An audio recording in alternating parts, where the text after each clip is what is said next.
ඔගොල්ලෝ හැමෝටම සුබ දවසක් කියලා මම ප්‍රාර්ථනා කරනවා. මම මේ channel එකට දාන පළවෙනි වීඩියෝ එක තමයි මේක.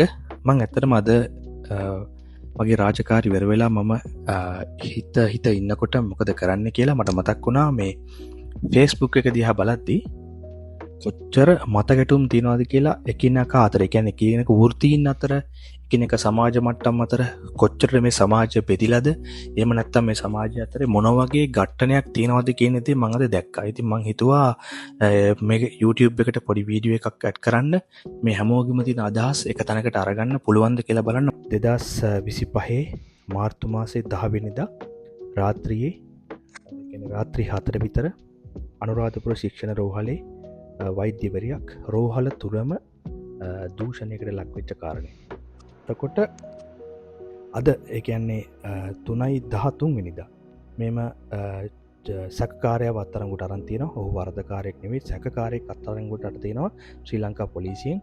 අපිට මොහු වරදකාරයමද කියලා කියන්න බෑ මේක හරියට ඔප්පු වෙනකම්. මොකද අර සේයා සඳමිනි ඝාතනයත් මතක ඇති. ඒක හින්දා මෙම සැකකාරයා, ඔහු අවුරුදු 32ක කෙනෙක්, ගල් නෑව කියන ප්‍රදේශයේ පදිංචි වෙලා ඉන්න කෙනෙක් කියලා තමයි දැනට සමාජ මාධ්‍ය ඔස්සේ දැනගන්න හම්බුනේ. ඉස්සෙල්ලා මම කියන්නම් මේ වෛද්‍යවරයෙකුට වෙච්ච අසාධාරණයක් එක්ක, මේ වෛද්‍යවරයෙකුට වෙච්ච අපරාධයත් එක්ක සමාජයේ විවිධාකාර විදිහට දේවල් කතා වෙන්න ගත්තා. ඉස්සෙල්ලාම මේ රජයේ වෛද්‍ය නිලධාරීන්ගේ සංගමය, අපි කියනවා Government Medical Officers Association කියලා. මේක ඉස්සෙල්ලාම ඒගොල්ලෝ වෛද්‍ය කියන්නේ වර්ජනයක් කරනවා කියලා ඉස්සෙල්ලාම පටන් ගත්තා. මේක ඇත්තටම අපි දැනගත්තෙත් 11 වෙනිදා උදේ. ඒ කියන්නේ පාර්ලිමේන්තුවේදී විපක්ෂ නායක විසින් මේක පාර්ලිමේන්තුවේදී මෙහෙම දෙයක් වෙලා තියෙනවා කියලා ප්‍රශ්න කරා.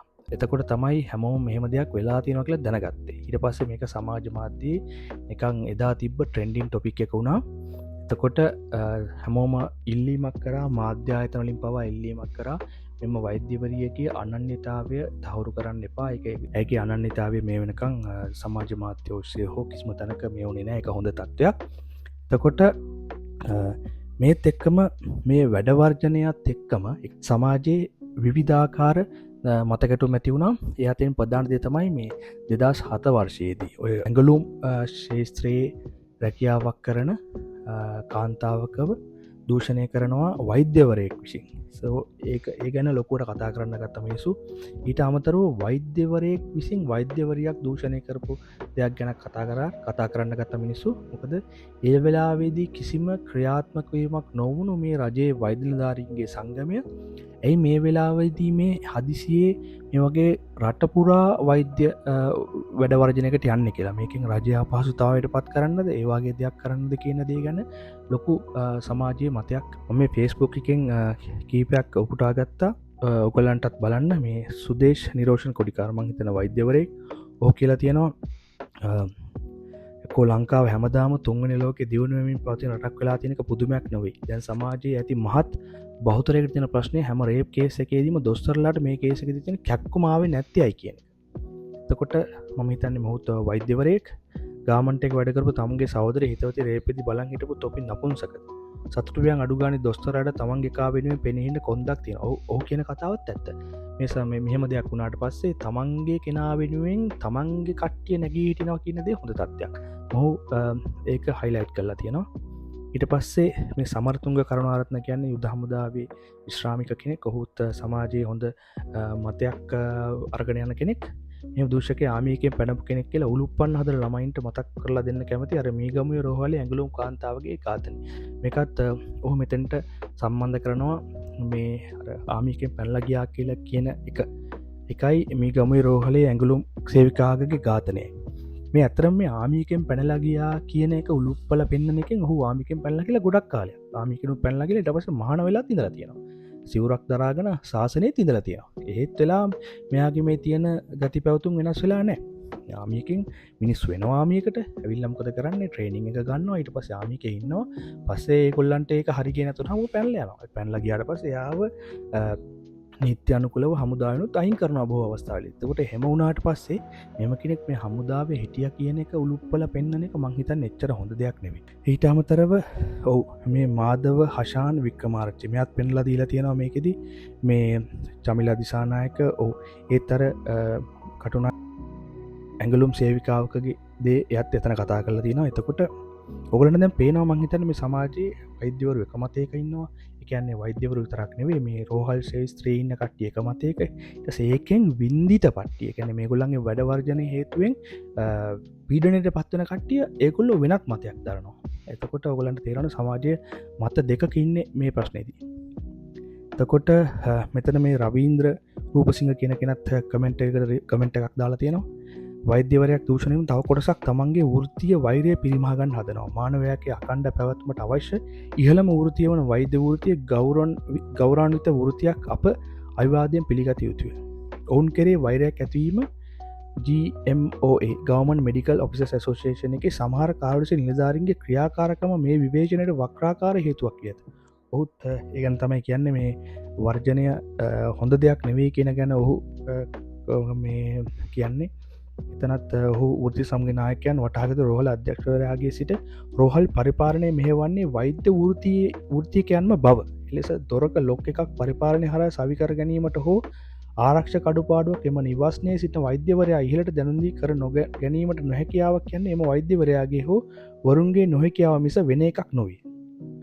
ඊට අමතරව මේ සෙනවිරන්ත බණ්ඩාර ඔහුත් කියනවා වෛද්‍යවරුන් අපි හිතරනදන් සුද්ධවන්තය නොවී මෑතභාගේ බොහෝ සිදුවීම් අතින් සිදුවී තිබුණා. විශේෂයෙන්ම ගැහැණු ළමන්ගේ නේවාසිකාගාර සහ වැසිකිලි කැමරා පවා සවිකර තිබුණේ වෛද්‍යවරුන් මේ සමාජයේ එක් කොටසකට ලඝු කොට සලකන්න බෑ. තරාතිරමක් නෑ. මානසික ලෙඩ්ඩු උගත් නුගත් බොහෝමයක් ඉන්නවා. ක්ලීන් ශ්‍රී ලංකා කරන්න වෙන්නේ පන්ති කාමරේ සිටම තමයි.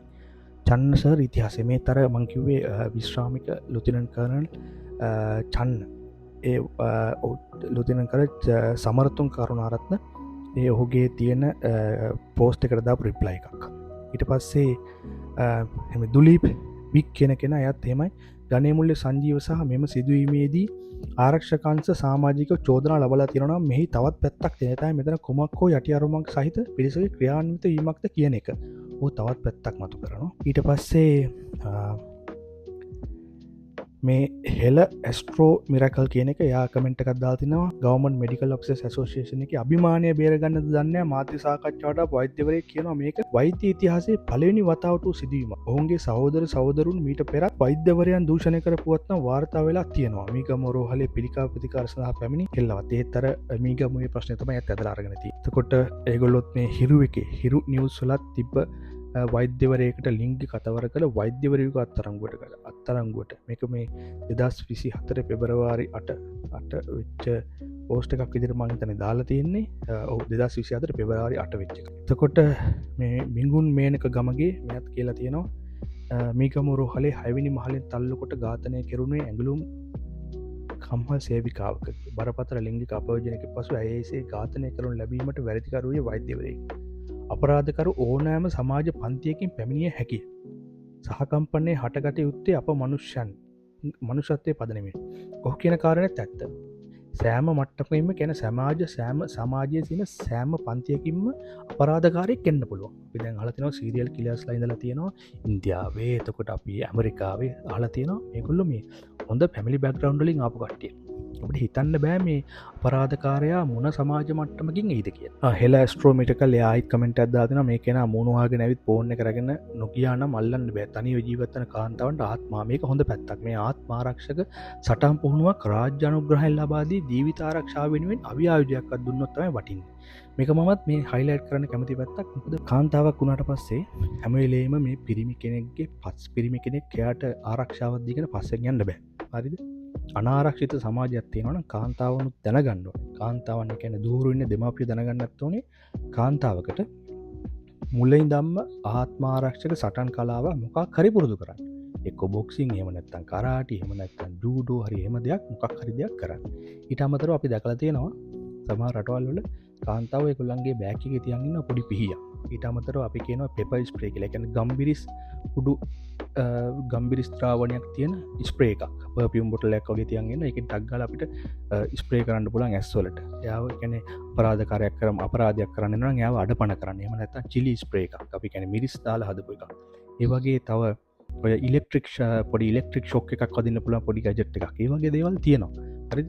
දෙමාපියෝ එතකොට තමයි මේ ස්වාමි පුරුෂයන් තමන්ගේ බිරිඳට මේ වගේ දෙයක් ගෙනල්ලා දෙන්න. ඊට පස්සේ සතියන්තයකට ඔය ඩාන්සින් ක්ලාස් අනම්මනම් ඒවා යවනවා හා සමානවම කුකරි ක්ලාස් අනම්මනම් ඒවා යවනවා හා සමානවම ආත්මාරක්ෂක සටන් කලාව පොඩ්ඩක් හරි කියලා දෙන්න. එතකොට යම්කිසි කාරණයක් ඒ වගේ සිදුවීමක් දැන් මේ සිදුවීම වුණාට පස්සේ පිහියක් වෙන්නවට පස්සේ පිහියට බය වෙලා තමයි. ඒකට පිහියකට ඇය බය වුණා කියලා කියන්නේ ඇය කිසිම ආත්මාරක්ෂක සටන් කලාවක් ඒ වගේ දෙයක් දැනගෙන මේ වගේ දෙයකට රියැක්ට් කරන්නේ කොහොමද කියන දේ දැනන් ඉඳලා නැහැ. එන එකක් නැහැ කියලා මම විශ්වාස කරනවා. ඒක හින්දා ආත්මාරක්ෂක සටන් කලාව කියන දේ ගැන මම හිතනවා තවදුරටත් මේ සමාජයට එනවනම් හොඳයි කියලා ඉස්කෝල මට්ටමින් හරි එහෙම නැත්නම් ප්‍රදේශ මට්ටමින් හරි මේවා ආත්මාරක්ෂක සටන් කලාව ඉගෙනගෙන තියාගත්තා නම් මම හිතනවා මේ අපරාධයක් කරන්න ආගෙන මෙල්ල කරලා පොඩි වෙලාවකට හරි ආරක්ෂක ස්ථානයකට යන්න පුළුවන් වටපිටාවක් හදාගන්න පුළුවන්. ඊට පස්සේ මේ සමරතුංග කරුණාරත්න මම අර කිව්ව ඉස්ලාමික ලුතිනන්ට් කර්නල්වරයාගේ එකට එක කමෙන්ට් එකක් දාලා තිනවා. මම හිතන්නේ ඒක නා ෆේක් account එකක් රවින්දු අතුගෝරලා කියලා කෙනෙක්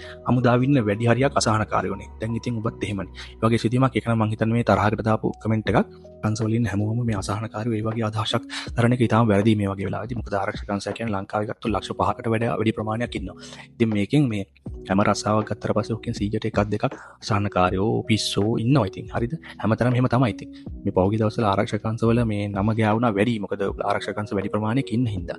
ඒක හින්දා හරියට ගත්තොත් එහෙම ආරක්ෂක අංශවල කියලා අයින් වෙච්ච කට්ටිය, එතකොට පෙන්ෂන් ගිය කට්ටිය, පැනලා ගිය කට්ටිය ඔක්කොම ගත්තට පස්සේ ලක්ෂ 15ක් විතර එක එක ආරක්ෂක විල් ආරක්ෂක අනම්මනම් එහෙම ගන්න පුළුවන්. එහෙම වුණොත් ඉතින් කෙනෙක් ඉතින් වැරද්දක් කරාට පස්සේ සහභාගී වෙන්න එකට ඒකේ නම ගෑවිලා තියෙන එක ඉතින් අහන්න දෙයක් නැහැ. එතකොට මම හිතන්නේ මේක මේ වැඩි ගණන් ගන්න ඕන දෙයක්වත් මේ වගේ දෙයක් නෙවෙයි. ෆේක් account එකකින් දාපු කමෙන්ට් එක. MMSK බණ්ඩාර මාපා කියලා හැම වෙලාවෙම ආමි දෙසට ඒ කියන්නේ පැනලා ගියා කියන වැළෙනකොට ඒ අය අතර ඇති වෙන මානසික පීඩනය ගැන මුන්ට වගක් නැහැ. ආමිකෙන් පැනපු රෞද්‍ර ලෙස දූෂණය කරනවා වගේ අමුතු ෆීලිං එකක් එන්නේ. ලුප් පාලන්නේ. ඒකද මානසික ව්‍යාධියක්. ඒක මානසික ව්‍යාධියක් කියලා කියන්නේ මේ හැම එකටම මේ ආමිකෙන් පැනලා ගිය කට්ටිය, ආමිකෙන් පැනලා ගිය කට්ටිය කියන එක ආමිකේ ඒක වැඩ කරන කට්ටියටත් ඒගොල්ලන්ගේ පවුල් වල කට්ටියටත් මේක මානසික වදයක් කියලා. ඊට අමතරව එතරම් තියෙනවා මේ කමෙන්ට් එකක් දාලා මේ වගේ දූෂණය කරන කට්ටියට මොනවා වගේ දඩුවමක් දෙන එකද හොඳයි කියන දේත් මම දැක්ක කමෙන්ට් එකක තියෙනවා. මේ හේමා ප්‍රනාන්ඩු කියන කෙනා කියලා තියෙනවා. මම හිතන්නේ රාජපුරේ වෛද්‍යවරයෙක් දූෂණය වෙදී මීකමුවේ ගැබිනියක් දූෂණය කර මරා දැමුවේ වෛද්‍යවරයෙක්. මේ තනතුරට නොව මානව ගතිගුණ සම්බන්ධ ගැටලුවක්. අර මම කලින් කිව්වා වගේ මේ අර තමන්ගේ රස්සාවෙන් එන දෙයක් නෙවෙයි, තමන්ගේ ෆැමිලි බෑග්ග්‍රවුන්ඩ් එකෙන් මානව ගතිගුණ සම්බන්ධ ගැටලුවක් කියන දේ තමයි එයාත් මෙතන කියලා. හැමතැනම මේ කසුන් ජයසේකර ඒත් වෛද්‍යවරයෙක්. What I clearly seen in Sri Lanka Facebook, most of them are try to show their mental nudity, hope, next life my Sri Lanka gets good people. ඔව් කියලා තියෙන ඔවුත් කම්පාවට පත් වෙලා තියෙනවා. මම හිතන්නේ මේ දිගින් දිගටම මේ තියෙන ඝට්ටනය මේ දෙපිරිස අතර තියෙන ඝට්ටනය ඔවුත් කම්පාවට පත් වෙලා තියෙනවා. මේ ලංකාවේ මිනිසුන්ගේ mental nudity එක කියන්නේ ලංකාවේ මිනිස්සු මොනවා වගේ මානසික මට්ටම් වල ඉන්නවද කියලා දැනගත්ත එකට ඔහු කම්පාවට පත් වුණා කියලා මේ පෝස්ට් එකේ. ඔව් තවදුරටත් කියනවා true Sri Lankan attitudes නම් බෙහෙත් දුන්නේ නැති කියලා හිතනවා. ඔහුත් කම්පාවට පත් වෙලා තියෙනවා. ඔහුත් කලකිරීමට පත් වෙලා තියෙනවා. වෛද්‍යවරුන් ඇත්තටම කලකිරීමට පත් වෙන්න සුදුසු සත්‍යක සුදුසු රටක නෙවෙයි අපි ඉන්නේ. බහුතරයක් රට දාලා ගිහිල්ලා තියෙනවා. එතකොට මේ ඉතුරු වෙලා තියෙන රට ආදරය කරන ඊට අමතරව මේ රට දාලා යන්න බැරි. තමන්ගේ දෙමාපියන් වයසට ගිය කට්ටිය ඊට පස්සේ තමන්ගේ පවුල් වල කට්ටිය යන්න අකමැති කට්ටිය වෙන ඕනම රස්සාවක් කියන්නේ වෙන බහුතරයක් රස්සාවල් අපිට තව කෙනෙක් දාලා ආදේශයක් විදිහට ටික කාලයක් හරි අල්ලන් ඉන්න පුළුවන්. ඒත් මේ වෛද්‍ය රස්සාව එහෙම කරන්න පුළුවන් දෙයක් නෙවෙයි. ඒකෙන්ද අපි මේ වෛද්‍යවරුන්ව ඩිමෝටිවේට්. ඒ කියන්නේ වෛද්‍යවරුන්ගේ හිත කැඩෙන විදිහට, ඒ කියන්නේ ඔවුන්ගේ වෘත්තීය හැල්ලුවට ලක් වෙන විදිහට අදහස් දක්වන එක හරි වැරදි. සම්පත් ජයමුනිතරලාගේ සහ කම්පැනි අද දින රජයේ රෝහල් වල මිස channel center එකේ නැත. මම මේක දැක්ක අර ડોක්ටර් ප්‍රියා. ඒ කියන්නේ එයාත් සමාජයේ හොඳ මේ සෝෂල් මීඩියා වල හොඳ ප්ලැට්ෆෝම් එකක් හදන් ඉන්න කෙනෙක්. ડોක්ටර් ප්‍රියා එයාත් මේ ගැන මතු කරලා තිබා මේ ડોක්ටර්ලා රජයේ රෝහල් වල වර්ජනය කරාට මේ channel centers වල මේක කරන්නේ නැහැ කියලා. හැබැයි එහෙම කරනවා නම් ඒත් වැරද්දකුත් නැහැ. මොකද කොහේ හරි තැනක බෙහෙත් දෙනවනේ. කාට හරි බෙහෙත් ගන්න පුළුවන් නේ. ඊට පස්සේ දීලංක ගුණතිලක මොහු මම හිතන්නේ මාධ්‍යවේදියෙක් ක්‍රියා කරනවා. ප්‍රොෆයිල් එක බැලුවට පස්සේ අපයෝජනයට ලක් වූ වෛද්‍යවරයෙක් සේම අත්අඩංගුවට ගත් සැකකරුවාගේ අනන්‍යතාවයද සමාජයෙන් සැඟවිය යුතුය. මන්ද වූ තවමත් අධිකරණ ඉදිරියේ වරදකරුවෙක් වී නොමැති නිසායි. නමුත් තම වෘත්තීය ත්‍රාඩ්‍යකරණය නේද? ත්‍රාඩ්‍යකරණය යෙදූ ගොමා සෙට් එක මම හිතන්නේ GMO ඒ කියන එක සෙට් එකේ රෙදි උනා දෙමිය යුතු ඇත. ඔහු වෙනම අදහසක් ප්‍රකාශ කරනවා මේ තියෙන වෘත්තීය ක්‍රියාමාර්ග ගැන ඔහුගේ අසතුට ඔහුගේ අප්‍රසාදය ප්‍රකාශ කරනවා. ඊට අමතරව ශ්‍රී ලංක ගුණතිලකමයි එතනත් යා කියනවා කාරණා දෙකක්. මීගමරෝහලේදී ඇඟලුම් කම්හල් සේවිකා මරාදම වෛද්‍යවරයාගේ ඡායාරූපයක් අධ්‍යයන කටයුත්තක අවශ්‍ය වී ඇත. සැකකරු ඇල්ලුවත් අපි දිගට වර්ජනයේ TOMA රජ වදිලන් සංගම හෙටත් නිවාඩුව නිසා අපි දාගත්තු ට්‍රිප් කැන්සල් කරන්න බෑ. ඔහු වෙනම අදහසක් ප්‍රකාශ කරන්න. PP කියන්නේ ප්‍රයිවට් ප්‍රැක්ටිස් කියන එක. උදේට රෝහලේ OPD එකේ ලෙඩ බලන්න නැතුව හැන්දෑවේ ඒ ලෙඩ ටික සල්ලි වලට බලන එක සදාචාර සම්පන්න නැහැ. අද හැන්දෑවේ ඕගොල්ලෝ බේත් ගත්තොත් ෆොටෝ එකක් දාන්න බලන්න. අපිත් ආසයි හඳුනගන්න අර ලේඩි ડોක්ටර් වෙනුවෙන් දවසක් කැප කරන්න බැරි වෙච්ච ලොකුට ආර්ථික අපහසුතාව තියෙන අය. ඔගොල්ලෝ මොකද හිතන්නේ අද උදේ OPD එකේ වැඩ කරන්නේ නැතුව ඒ ලෙඩ ටිකම හැන්දෑවේ සල්ලි වලට බෙහෙත් දුන්නා කමක් නැද්ද කියලා ડોක්ටර් ප්‍රියා අහලා තියෙනවා. ඊට පස්සේ තවත් මේකත් මේ ෆේක් account එකකින් දාලා තියෙන එකක් මේ ડોක්ටර් මන්දක දාලා දෙනවා මේක අයින් කරන්න කියලා. ඔයගොල්ලෝ දැක්කොත් ඒක අයින් කරන්න. මේ හිරු ගොසිප් එකේ දාපු පෝස්ට් එකක් එඩිට් කරලා ડોක්ටර් ප්‍රියාගේ ෆොටෝ එකක් දාලා තියෙනවා මේ අනුරාධපුර රෝහලේ රූමත් තරුණ වෛද්‍ය දූෂණය කරලා තියෙන හමුදාවෙන් පැන්න එක කියලා. ඒකෙන් මේ ડોක්ටර්ට යා අපහසුතාවයට පත් වුණා කියලා එයා පෝස්ට් එකක් දාලා තියෙනවා. ඔයගොල්ලොත් මේ පෝස්ට් එක මම ලින්ක් එක දාන්නම්. අරගෙන පොඩ්ඩක් මේක රිපෝට් කරන්න. මේ ડોක්ටර් දාලා තියෙනවා තව දෙයක් මේ හොස්පිටල් වල මේ වෛද්‍යවරු එකන්නේ මෙම අපහස්ථාවට පත්වෙන්න මොනවගේ හේතු බලපාලා තිනවද කියලා ඇය පෝස්ට් එකක් දාලා තියෙනවා. ඔයගොල්ලොත් ඒක පොඩ්ඩක් කියලා බලන්න වටිනවා. මම හිතන්නේ ඔයගොල්ලන්ට වෙලාවක් තිබ්බ පොඩ්ඩක් ඒක බලන්න. එතකොට ඇය මෙතෙන්දි පෙන්ලා තියෙනවා මේ කැමරාවක් නැති එකට රැට සිකියුරිටි ගාඩ් කෙනෙක් නැති එකට පරිපාලන විතරක් නෙමෙයි වැඩ කරන වෛද්‍යවරු විශේෂඥ වෛද්‍යවරු පස්තාච් උපාධි ආයතන විශේෂඥ වෛද්‍යවරුන්ගේ කොලේජ් සුජම් වකියන්න. මම දන්න විශේෂඥ වෛද්‍යවරයෙක් ඉන්න පුහුණු ලැබු වෛද්‍යවරයෙක් ප්‍රසිද්ධ මහරෝහලක ඔන් කෝල් කරන්න ඔන් කෝල් රූම් එකක් ඉල්ලුවම අදාළ විශේෂඥ වෛද්‍යවරුන් ඒකට විරුද්ධලා තිබ්බා. ඒකට හේතුව අදාළ රෝහලේ කාමරයක් දුන්නොත් එතන අදාළ ડોක්ටර් කෙනෙක් ඉන්නවා කියලා අනිත් වාට් වලින් දැනගත්තාම ඒ විශේෂඥ වෛද්‍යවරුන්ට එන දුරකථන ඇමතුම් ගන්න වැඩි වෙලා කරදරයක් වෙනවා කියලා. අපිට ඔන් කෝල් රූම් එකක් නැහැ නේ කියලා ෂේප් වෙන්න පුළුවන් කියලා නිසා. එතකොට මෙයා මෙතන කියලා තියෙනවා මෙහෙම මේ වෛද්‍යවරියට ඒ කියන්නේ මේ රෝහල් වල වෛද්‍යවරුන්ට වෛද්‍යවරියන්ට ආරක්ෂාවක් නැහැ කියන දේ රෝහල් පරිපාලනයේ වග කියන්න ඕනේ කියන දේ තමයි මෙතන පෙන්ලා තියෙන පෝස්ට් එක කියවලා බලන්න. මේකයි කියලා තියෙනවා මේක මේ තියෙන්නේ මේ වෛද්‍යවරුන් සඳහා දාව පෝස්ට් එකක් කියලා. තව තියෙනවා මේ ඒකටම කමෙන්ට් එකක් දාපු එකක්. චාමික ගායශාන් කියලා කැන්සර් හොස්පිටල් එකේ 20 දෙනෙකු වාට්ටුවේ හොරකම් ගොඩක් වෙන්න ගත්තා. ලෙඩ්ඩුන්ගේ ෆෝන් නැති වෙන්න ගත්තා. බෑග් නැති වෙන්න ගත්තා. සිස්ටර් ඩිරෙක්ටර්ගේ අනුමැතිය ඇතුව ඩොනේෂන් එකක් කරා කැමරා හයි කරා. පැය 24ක්වත් කැමරා තිබුණේ GMO එකේ මැදිහත් වීමෙන් ඒව අයින් කරා. සිස්ටර්ට ප්‍රශ්න ගොඩකට මැදි වෙන්න උනා. එහෙම කරේ ඉතින් ඩයරිය බොරු ලියලා මාට් වෙන්න නිසා වෙන්න ඇතිනේ. කතාව තෝමයි කෙරුවා තෝමයි. ඩොක්ටර් කියලා තියෙනවා ඩොක්ටර් ප්‍රියා කියලා දෙනවා මම නම් මගේ සල්ලි වලින් හයි කරන්නේ. මම කැමරාව ගෙනලා තින්නේ වයරින් වැඩ කරන එක්කෙනා තාවේ නෑ තාම. පරිපාලනයේ පැත්තෙන් වෙන්න තියෙන දේවල් හරියට වෙලා නෑ. ඒතර කලින් දාපු එකක් ඊයේ දිනේ දාපු එකක්. ඊට අමතරව ඒ කමෙන්ට් එකේ වගේ දේවල් තමයි තියෙන්නේ. සුමේද රංගම කියලා තියෙනවා මේ වගේ මේ සමාජයේ මෙහෙම දෙයක් වුණාට පස්සේ මේකට මේ සියලුම හමුදාවේ ඉන්න අයට ඇගිල්ල දික් කරන එක වැරද්දක් කියලා ඌ පෙන්ලා දීලා දෙනවා. ඒක හරි හොඳ පැත්තක්. ඒකේ ඌ කියලා තියෙනවා ස්ථිරදූෂකයා සහ හමුදාව. සෑම හමුදාවකටම හර පද්ධතියක් තියෙනවා. රටින් රටට හමුදාවෙන් හමුදාවට මේවා යම් ප්‍රමාණයක් වෙනස් වුවත් මූලිකව එකම දිශානතියක් ආවරණය කරන්නේ. දේශප්‍රේමයේ විනය, පක්ෂපාතීත්වය, අවංකභාවය, ගෞරවය, දැනුම, ධෛර්යය, නිර්භීතකම, සමගිය මම හිතන්නේ මේ හමුදාවේ තියෙන දෙයක් මොකක් හරි. මේවට තමයි ශ්‍රී ලංකා යුද හමුදා මූලික හරයන්. හමුදා මේ හර පද්ධතිය. හමුදාවේ පුහුණුව, කාර්යපද්ධ ප්‍රවේශය, පුද්ගල ආකල්ප කේන්ද්‍ර වන්නේ නම් මේ හරයන් තුරටයි. මේ හරයන් හමුදාව විතරක් නෙවෙයි බහුතරයක් පුරවැසියන්ගේ අඩු වැඩියෙන් පිළිලා තියෙනවා. නමුත් ඔබ හමුදාවට බැඳුනොත් මේවා ඉස්මතු කරනවා ඔබේ පුහුණුවේදී සහ ඉන්පස්සේ වෘත්තීය ජීවිතයේදී. හැබැයි හැමෝටම මේක දරා ගන්න බෑ. එහෙම අය හමුදාවේ හැරලා යනවා. ඒ අයගේ මේ හරයන් ආරෝපණය වෙන්නේ නැහැ. දැන් ඔන්න එහෙම ගියාම එයා තවදුරටත් සෙබලෙක් නෙවෙයි. හමුදාවේ ඉන්නදිත් මේ හරයන් මූලික හරයන් කරනවා ගත්තොත් ඔහු සෙබලෙක් නෙවෙයි. අර කීවරධාරියා කියන වචනේ කියවන්නේ බුදුන්ගේ මග නොවන පැවිද්දන්ට අන්නේ වගේ. දැන් හේව් එකේ අපරාධ කරාම ඒ හමුදාවේ ආభాෂයන් කියලා හිතන්නේ. කියන්න තරම් ගොබ්බ වෙන්න එපා. එවුන් චීවරයක් තරාගෙන ශාසනය හිටියත් වෛද්‍ය කබායක් දාගෙන ඔපරේෂන් තියටර් එකේ හිටියත් ශිෂ්‍යයෝ පිරිවරාගත් ඇදුරෙක් වුණත් ඒ හැසිරීම හැමයි. ඒක නිකන් මොඩලින් කරන හැම යෝතියක්ම එහෙම නැත්නම් හැම නිලියක්ම බඩුවක් කියන වගේ ගොන් කතාවක්. තව ජාන වලින් ගේන කොටසකුත් ඉන්නවා. ළමාවිය ගත කරපු පරිසර ලැබෙන කොටසක් තියෙනවා. ඒවට වෘත්තීය වගේ කියන්න ඕනේ නැහැ. සහ වග කියන්න බෑ. ඔය අපරාධකාරයන් පසුබිම අධ්‍යයන වාර්තා ටිකක් කරන් බැලුවොත් මේ කාරණා පැහැදිලි වෙනවා. ඔය මාධ්‍යකරණයේ යෙදෙන උන්වහන්සේලාත් මේ කාරණා දැනගත්තොත් දැනගන්න ඕන නිසා එහෙම දැන. ඔහු කියන කාරණාව ඉතාමත් හරි. මොකද YouTube එක මේක වාර්තා කරලා තියෙන suspect arrested in Anuradhapura doctor rape case. ඒකට මේ Daily Mirror එක කොහොමද ඒගොල්ලෝ මේක රිපෝට් කරලා තියෙන කියලා මෙතන තියෙනවා. ඊට පස්සේ අනුරාධපුර වෛද්‍ය දූෂණය රටම කැළදී. ඒත් එහෙමයි LBC news කියලා එකක්. වගේ YouTube එක පුරාම මම දැක්කා මේවට පෝස්ට් හදලා දෙනවා මිනිස්සු සමහරුන්ගේ අදහසකුත් නැහැ මේ thumbnail එක විතරයි ඒ ක්ලික් කරාට පස්සේ ඇතුළට ගියාට පස්සේ තියෙන වෙනම දෙයක් තරුණ වෛද්‍යවරුන්ට කරපු සක්කිලි අපරාධය 20ක් වෙල්ලට දීලා අමු තිරිසනේ කනුරාද වෛද්‍යවරුන්ට කරපු දේ වගේ දේවල් තියෙනවා ඊට අමතරව මම තව දෙයක් දැක්කම මේ ත්‍රිවිධ හමුදාවෙන් පැනලා ගිය කට්ටිය ගැන තමයි මේක කියන්නේ.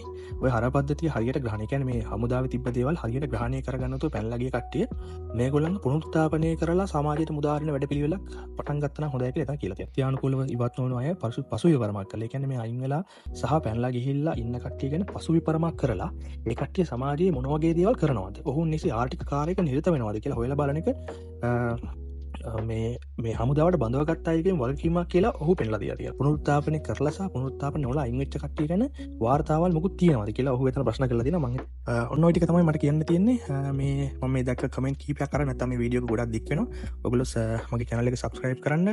මම ඉස්සරහටත් මේ වගේ මේ සමාජයේ ඇතිවන එක එක trends, ඒ කියන්නේ එක එක සිදුවීම් හරහා සමාජ මාධ්‍යයන් තුළ ඇතිවන එක එක trends ඒ කියන්නේ එක ගොඩනැගීම් සමාජයට මොන වගේ විදිහට බලපානවද, ඒක සමාජය තුළ කතා වෙන්නේ මොන වගේ පැතිවලින්ද කියලා මම මේක මධ්‍යස්ථ තැනක ඉඳගෙන ඔයගොල්ලන්ට කතා කරලා ඉස්සරහට කතා කරන්න. එතකොට කාට හරි මම මේ උපුටාගත්ත කමෙන්ට්ස් වලින් කාට හරි මොකක් හරි හිතෙනවා නම් කෙනෙකුට මම මේක මේ වගේ YouTube channel එක කතා කරන එක වැරදි, එහෙම නැත්නම් මම කතා කරන මතේ වැරදි කියලා මට කමෙන්ට් එකක් දාන්න.